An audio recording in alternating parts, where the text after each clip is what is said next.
5 నెలల కింద కల్లబల్లి మాటలు నమ్మి కాంగ్రెస్ కు ఓటు వేసి రేవంత్ రెడ్డిని ముఖ్యమంత్రిని చేసిన పాపానికి ఈ రోజు కోరంగల్ ప్రజలు ఈ రోజు అవస్థ పాలవుతున్నారని చెప్పి మీరు ఒక్కసారి ఆలోచించాలని చెప్పి కోరుతున్నాను. ఈ రోజు గతంలో 50 సంవత్సరాల కింద కాంగ్రెస్ ప్రభుత్వం మన తెలంగాణను ముంచింది. ఈ రోజు మళ్ళీ తెలంగాణ లోపల కాంగ్రెస్ పార్టీ వచ్చి మన తెలంగాణ ప్రజల్ని మళ్ళీ ముంచడానికి మన ఒక పయ్యెత్తు వేస్తున్నారు. ఇది గమనించి ప్రతి ఒక్కరూ ఈ రోజు తెలంగాణలో కేసీఆర్ ఉంటే తప్ప, ఈ గులాబీ పార్టీ ఈ కారు గుర్తు ఉంటే తప్ప మన తెలంగాణ ప్రజలకు మనకు సంతోషం ఉండదు. కాబట్టి ప్రతి ఒక్కరూ కారు గుర్తు ఉంటేనే మన తెలంగాణ ప్రజలు సంతోషంగా ఉండాలంటే మన మన్య శ్రీనివాస్ రెడ్డి గారిని ఎంపీగా గెలిపించి పార్లమెంటుకు పంపుతూనే ఈ రోజు మహబూబ్నగర్ లోపల 7 అసెంబ్లీ నియోజకవర్గాలకు మన దిక్కు, మన పెద్ద దిక్కు మన ఎంపీ మన్య శ్రీనివాస్ రెడ్డి గారు. మన్య శ్రీనివాస్ రెడ్డి గారు గెలిచిందంటే ఇక్కడ కోరంగల్ పట్నం నరేందర్ రెడ్డి గెలిచినట్లే, మహబూబ్నగర్ లో శ్రీనివాస్ గారు గెలిచినట్లే, నారాయణపేటలో రాజేందర్ రెడ్డి, మక్తల్లో రామ్మోహన్ రెడ్డి, అలంపూర్లో దేవరకథ ఆల వెంకటేశ్వర రెడ్డి, జడ్చనల లక్ష్మారెడ్డి, శ్యామ్నగర్ లో అంజయ్ యాదవ్. ఇక్కడ మన్య శ్రీనివాస్ రెడ్డి గెలిచిందంటే మన 7 మంది ఎమ్మెల్యేలు గెలుస్తారు.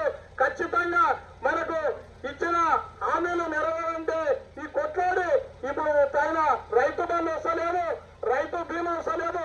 రేవంత్ రెడ్డి కళ్ళబొల్ల మాటలు చెప్పి డిసెంబర్ 9 వరకు ఆగండి, డిసెంబర్ 9 తర్వాతనే మీరు పెళ్లిలు చేసుకోండి, బ్యాంకులో లోన్ లేకపోతే డిసెంబర్ తర్వాతనే 2 లక్షలు తీసుకోండి, నేను వస్తా పెళ్లి చేసుకుంటే 1 లక్ష ఇచ్చారు కేసీఆర్, నేను ఒక తులం బంగారం కల్పిస్తానని చెప్తున్నాడు. తులం బంగారం ఎక్కడ ఉంది రేవంత్ రెడ్డి గారిని ఇక్కడ ఉన్న తొగపూర్ గ్రామ ప్రజల్ని కాంగ్రెస్ నాయకులు ఒక్కసారి గల్లబెట్టారని చెప్పి ఈ తొగపూర్ గ్రామ ప్రజలకు హెచ్చరిస్తున్నా. అదేవిధంగా కోరంగల్ నియోజకవర్గంలో ఇప్పుడు కళ్ళబెట్టిన మాట చెప్పి ప్రజలు నమ్మే స్థితిలో లేరు. ఈ రోజు కారు గుర్తుకు ఓటు వేసి మన్య శ్రీనివాస్ రెడ్డిని ఎంపీగా గెలిపించాలని చెప్పి కోరంగల్ ప్రజలు కంకణం కట్టుకొని ఈ రోజు నిలబడితే కాంగ్రెస్ వాళ్ళు వచ్చి మళ్ళీ వచ్చాను ఇక 15 లక్షల వరకు 2 లక్షలు రుణమాఫీ చేస్తామని చెప్తున్నారు. అయ్యా ఎక్కడ పోయింది? 5 నెలల కింద ఇచ్చిన హామీలు ఎక్కడ ఉన్నాయి? మీరు మాయమాటలు చెప్పి మా ఓటులు వేసుకొని ఈ రోజు మళ్ళా ప్రజల్లోకి గ్రామాల్లోకి తిరిగి వస్తున్నారు. గ్రామాల్లోకి వస్తాడే రైతులు రైతు బంధు ఏమైంది, రైతు బీమా ఏమైంది?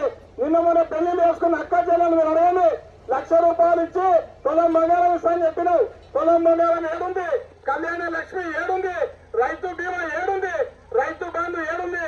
నిన్న మనం పండించిన ఒడ్లు ఈ రోజు కొనడానికి దిక్కు లేదు.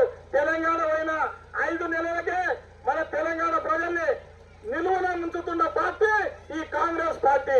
దయచేసి ఇప్పుడైనా ఆలోచించి మన ఎంపీ అభ్యర్థి మన్య శ్రీనివాస్ రెడ్డి గారికి కారు గుర్తుకు ఓటేసి గెలిపించాలని చెప్పి కోరుతూ ఈ తొగపూర్ గ్రామ ప్రజలకు అందరికీ పేరు పేరున ధన్యవాదాలు తెలియజేస్తున్నా.